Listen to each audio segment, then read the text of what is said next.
వాళ్ళ కోసం పనిచేయడానికి నియమించుకున్నటువంటి అధికారులు కావచ్చు, ఎవరైనా కావచ్చు, ముఖ్యమంత్రి కూడా అంతే కదా.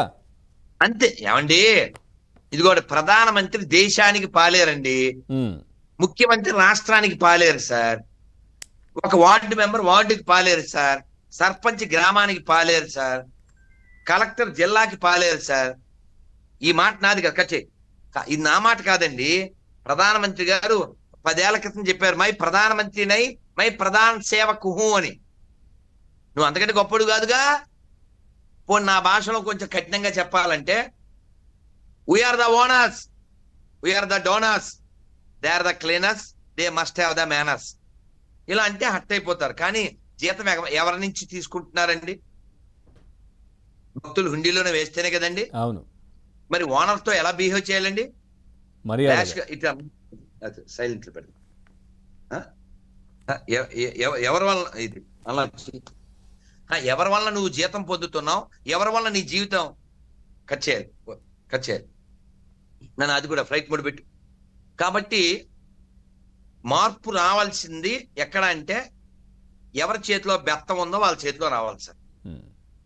గురుగారు అట్లాగే ఫైనల్ గా ఇప్పుడు ఏదైతే ఆవేదన చెందుతున్నటువంటి భక్తులకు కావచ్చు, లేదంటే ఎంతో మంది కూడా బయటకు వచ్చి మాట్లాడుతున్నారు, ఆవేదన చెందుతున్నారు. ఈ విధంగా మాట్లాడని వాళ్ళు కోట్ల మంది ఉన్నారు.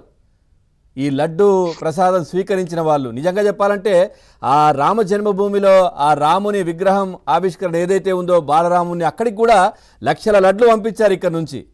అట్లాగే ప్రధానమంత్రికి కావచ్చు, హోమ్ మినిస్టర్ కావచ్చు, అందరికీ పంపించారు లడ్డూలు. ఇక్కడ ఏంటి ఫైనల్గా ఏం చెప్తారు ఈ అంశానికి సంబంధించి మీరు చివరిగా? చెప్పండి. ఇప్పుడు నేను చెప్పిన కొన్ని సూచనలే కాకుండా చాలా సూచనలు ఉన్నాయి. ఇందులో ముఖ్యమైనది ఏమిటంటే, మనం ఎవరికైనా పిల్లవాడికి పని చెప్పామనుకోండి, వాడు సరిగా చేయకపోతే, నీకు చెప్పడం నాదే బుద్ధి తక్కువరా, నేను చేసుకున్నాను తొత్తమం లేదంటారు అమ్మ. అలాగా ఇప్పుడు ఆంధ్రప్రదేశ్ రాష్ట్ర ప్రభుత్వం అమ్మ పాత్ర పోషించి, అమ్మలాంటి ఆవులు ఎక్కడ ఆంధ్రప్రదేశ్ లో రోడ్డు మీద కనబడకూడదు. ఎక్కడ కనబడినా అవన్నీ టీటీడీకే చెందుతాయి. 1 వీక్ టైం ఇవ్వాలి. అలా ప్రతి ఆవుని టీటీడీ పోషించాలి. ఆవు నుంచి వచ్చేటువంటి పాలు పెరుగుగా మారి, మజ్జిగగా మారి, వెన్నగా మారి, నెయ్యిగా మారి స్వామివారి సేవలో తరించాలి. ఆ గోమాతలకి ముక్తి, రాష్ట్ర ప్రభుత్వానికి పేరు, దేశానికి ప్రపంచంలో మనకి గొప్ప కీర్తి వస్తుంది. ఆ గోమాతల హత్యలు ఆపిన వాళ్ళం అవుతాం. ఆ గోసేవ చేసేటువంటి వారికి ఉపాధి కల్పించి ఎందరో యువకుల్ని వ్యవసాయం వైపు మళ్లించిన వాళ్ళం అవుతాం. ఆవు పాలు ఇవ్వకపోయినా పెంచాలి. ఎందుకంటే ఆవు నుంచి వచ్చేటువంటి పేడ మొత్తం ద్వారా భూమి సస్యశ్యామలం అవుతుంది. సద్గురు జగ్గి వాసుదేవ్ కూడా చెప్పారు, ఇప్పుడు 30-40% భూమి ఫెర్టిలిటీ పోయింది. మళ్ళీ ఫెర్టిలిటీ రావాలంటే, అదే భూమిలో సారం రావాలంటే కేవలం చెట్ల ఆకులు, గోమూత్రం ద్వారా మాత్రమే సాధ్యం. కాబట్టి ఈ ఒక్క ఆవు కూడా చంపబడకూడదు. ఆ పని చేయడానికి గొప్ప అవకాశం వెంకటేశ్వర ఇచ్చాడు.